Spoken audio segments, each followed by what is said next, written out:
Welcome, ladies and gentlemen. Today we're going to talk about inverse functions. You're going to need your notes, a pen and or pencil, and we will be doing some graphs today, so be ready for that. All right, make sure you get this down. The definition of inverse is the inverse interchanges the x and y values of a set of points or equations, etc. So we're exchanging our x and y value, okay? So x will become y and the y will become x. This one, you guys, please don't copy this down. Don't write this down. We're going to just go through this together, okay? So when we have the basic idea of this, we're going to look at this graph, and then this arrow represents that set of points that we have. We have to change the x and y values. So we're going to switch them around. So what this is going to look like is now all of our y values here are going to become our x values. So I'll have -8, -5, -5, -3, -5, -5, -8. And now all of my x values become my y values. So here I'll have 4, 4, 3, 5, 7, 6, 6. Now I'm going to graph this using the inverse, so I'm going to do my x and y. So I have -8, 4. I have -5, 4. -5, 3. -3, 5. -5, 7. -5, 6. -8, 6. And now if I look at my arrow, it's going to look like this. It's going to be pointing in a different direction.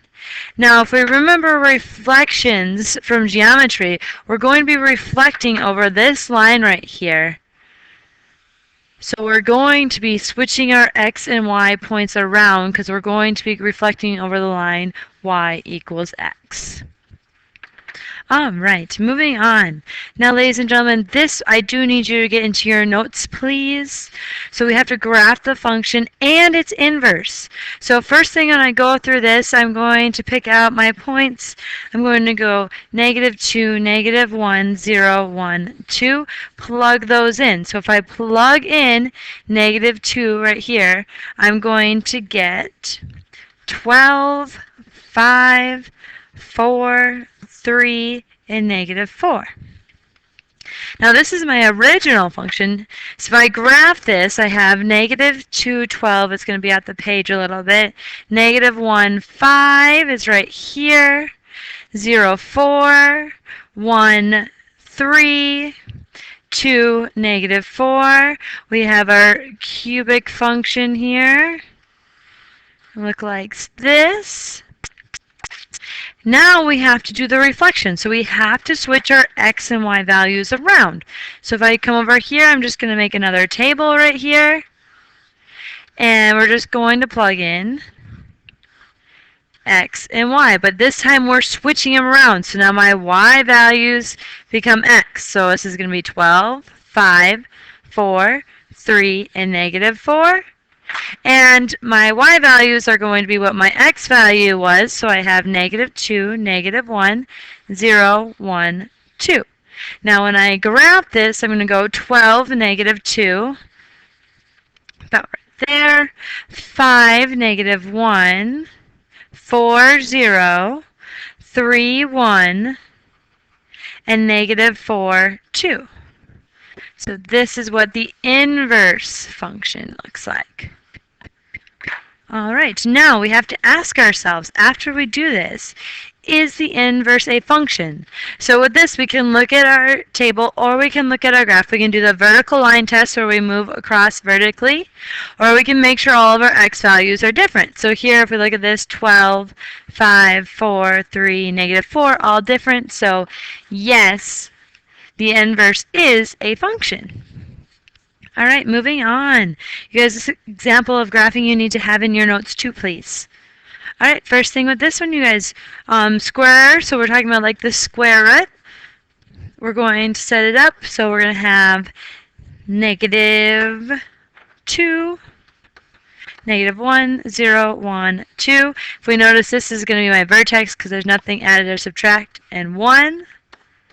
We can just plug this into our calculator, you guys. Just type in negative 2, comma, or excuse me, parenthesis, negative 2 squared, parenthesis, plus 1. You guys can check that in your calculator. You should get negative 7, negative 1. You can check this one and it'll be 1, negative 1, negative 7.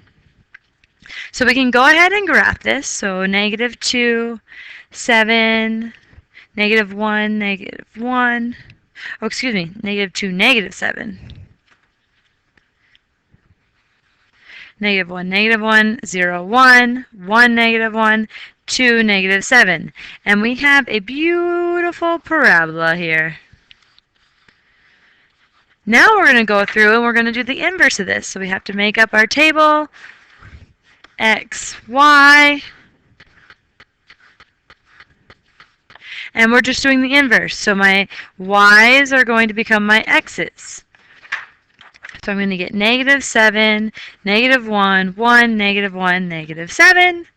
And my X values are going to become my Y's. So I have negative 2, negative 1, 0, 1, 2. Now I'm going to graph this. So negative 7, negative 2, negative 1, negative 1, 1, 0, negative 1, 1, negative 7, 2. Also have a parabola, but it's going sideways on us. It's going to look something like this. Now, if we look and we ask ourselves, is the inverse a function? We can do the vertical line test and we'll see that it doesn't work because our pencil is going to cross our sideways parabola more than once at one single time.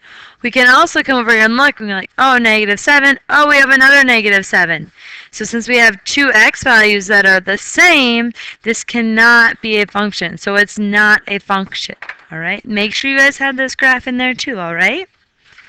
Now, ladies and gentlemen, we're moving on. We're going to find the inverse of a function without graphing. So all we have to do here is we're going to switch our x and y's around. So here I'm going to say x equals 3y plus 5. And what we have to do is solve for y. So if I was solving this problem, first thing I'm going to do is subtract 5 from both sides.